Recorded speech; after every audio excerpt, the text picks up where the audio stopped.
A Europa está em estado de alerta máximo, e a Polônia não fica para trás.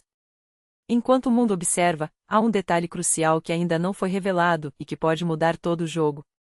Silêncio estratégico, segredo sob investigação e um teto destruído que esconde mais do que parece. O que de fato atingiu uma residência na região de Lublin, na Polônia? Por que as autoridades demoram tanto para esclarecer o caso? A resposta pode ser mais explosiva do que se imagina. Milhares de crianças ucranianas foram arrancadas de suas famílias e levadas à força para campos especiais na Rússia e em Belarus. O que estão fazendo com elas? Quem são os responsáveis por essa lavagem cerebral disfarçada de educação? E por que as fronteiras entre Polônia e Belarus continuam fechadas, com data para reabertura ainda incerta? Varsóvia já tem um cronograma, mas a segurança vem em primeiro lugar e as manobras militares russas não inspiram confiança. Enquanto isso, um fracasso retumbante na propaganda russa foi exposto ao vivo. Sem querer, revelaram o real nível de apoio da população à chamada Operação Militar Especial. Os números não mentem, e a desmoralização é evidente. Essas e outras notícias urgentes dominam a manhã desta quarta-feira, 17 de setembro. Informações exclusivas, análises precisas e tudo o que você precisa saber antes e com mais clareza do que em qualquer outro lugar. A Grã-Bretanha não está de braços cruzados. Caças Typhoon do Royal Air Force foram despachados para reforçar a defesa aérea da OTAN no flanco leste. Moscou ultrapassou todos os limites ao violar o espaço aéreo da aliança com drones, e a resposta não poderia ser mais contundente, uma mensagem clara de que qualquer provocação terá consequências. Se drones russos ameaçarem vidas polonesas, a OTAN agirá para neutralizá-los, declarou o ministro. E não se descarta estender essa operação à Romênia, se necessário. Essas aeronaves integram as patrulhas da região leste da OTAN, e seu posicionamento será decidido pelo comando da aliança.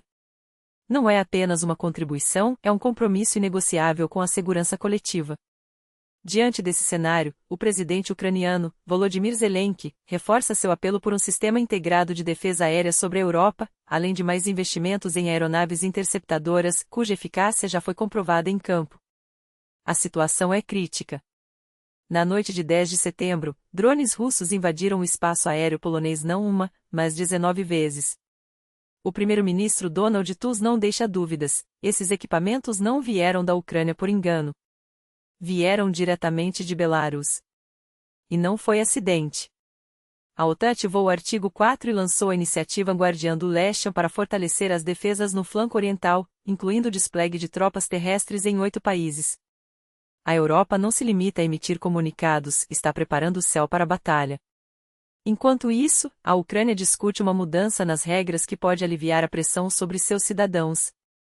Um projeto de lei em tramitação no parlamento propõe adiar o serviço militar obrigatório para proprietários de imóveis que abrigarem deslocados internos ou refugiados. As condições são claras, basta apresentar 2 pedidos de pessoas desalojadas que comprovem a hospedagem gratuita. A medida ainda não foi aprovada, mas a mensagem é inequívoca: o Estado está disposto a trocar o adiamento do recrutamento por solidariedade concreta. As autoridades polonesas também definiram o futuro da fronteira com Belarus. A posição é firme: os postos permanecerão fechados após as manobras Anzapad 2025. A segurança dos cidadãos não é negociável. O trânsito só será retomado quando as condições forem absolutamente seguras e isso depende de avaliações técnicas e estratégicas. O fechamento não é permanente, mas sim uma precaução contra as ameaças decorrentes dos exercícios militares conjuntos russo-bielorrussos. Varsóvia reconhece que a medida afeta empresas de transporte, forçadas a usar rotas alternativas pela Lituânia, mas os prejuízos serão avaliados somente quando houver clareza sobre a duração do bloqueio. A partir daí, o governo poderá definir possíveis compensações para os setores mais atingidos. No sudeste da Estônia, um projeto ambicioso toma forma: um fosso antitanque de 40 quilômetros, parte das fortificações da região do Báltico. A obra, iniciada em 25 de julho de 2027, complementará as barreiras naturais, como o rio Narva e o lago Chudskoye. Não faremos escavações em áreas pantanosas, o terreno já é um obstáculo por si só, explicou o chefe do Estado-Maior estoniano, Ivar Afanasiev. Além disso, estão previstos cerca de 600 abrigos ao longo da fronteira. Enquanto a Estônia se fortalece, a Rússia se surpreende com a desconfiança que inspira. drones invadindo o espaço aéreo polonês? Vieram da Ucrânia, desarmados, só para provocar, alegam. Mas se foi uma provocação, por que agora estão em estado de alerta máximo? E por que insistem em acusar a OTAN de planejar um ataque? Quem, afinal, tem interesse em uma guerra que ninguém quer? A Rússia nunca iniciou um conflito, ou pelo menos é o que dizem. Sempre agiram em legítima defesa. Mas os fatos falam por si. O Ministério Público polonês esconde detalhes sob o rótulo de um objeto voador não identificado. O Ministério da Defesa se cala. E a OTAN? Silêncio.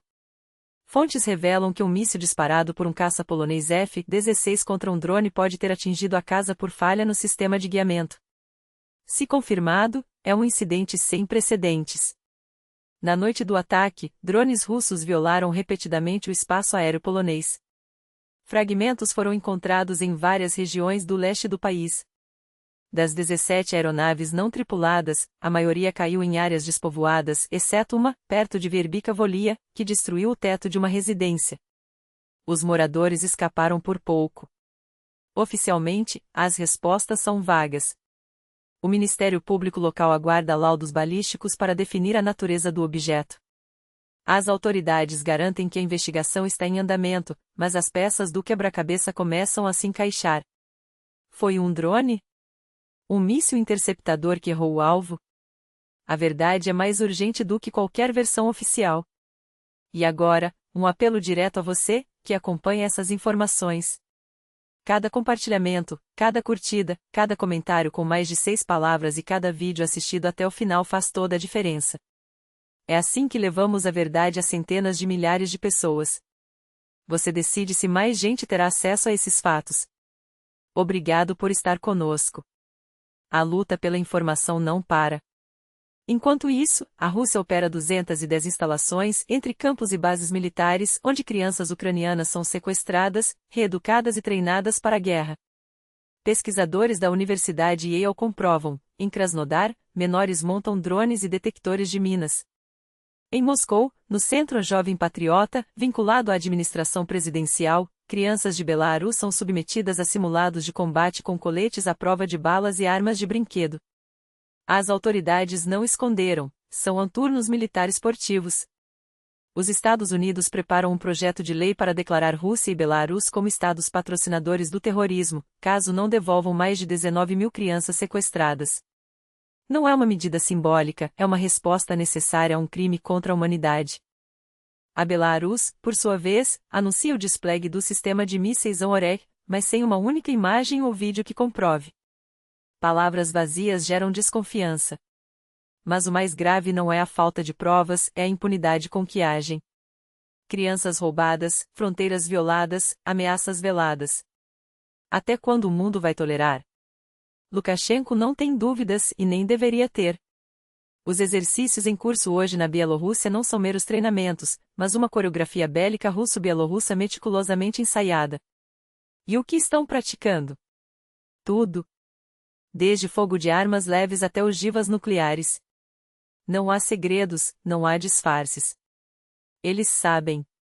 Nós sabemos. O mundo inteiro deveria saber. Mas a pergunta que ecoa é: depois dos exercícios, as tropas russas irão embora, ou ficarão? Em 2022, após manobras rotineiras como estas, elas cruzaram a fronteira bielorrussa rumo à Ucrânia.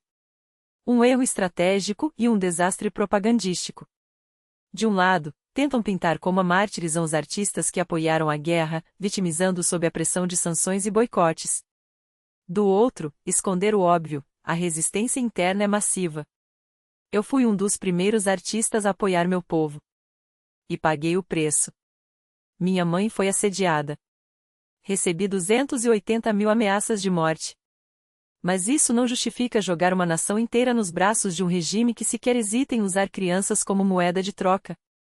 Sim, temos nossos heróis, soldados excepcionais que defendem cada palmo de terra com sangue e honra. Eles merecem nosso respeito. Mas ninguém, deveria ser forçado a morrer por um governo que negocia vidas como se fossem peças de xadrez. Todos defendem algo, uns, a pátria, outros, o poder. A diferença é que um lado luta pela liberdade, e o outro, pela impunidade. Obrigado por acompanhar até aqui. Obrigado pela confiança. Se este vídeo ressoou com você, comente, curta, compartilhe. Não como um gesto vazio, mas como um ato de resistência. Quantos mais formos, menos espaço terão para nos ignorar. Por enquanto, é isso. Até breve e que as próximas notícias sejam de paz, não de guerra.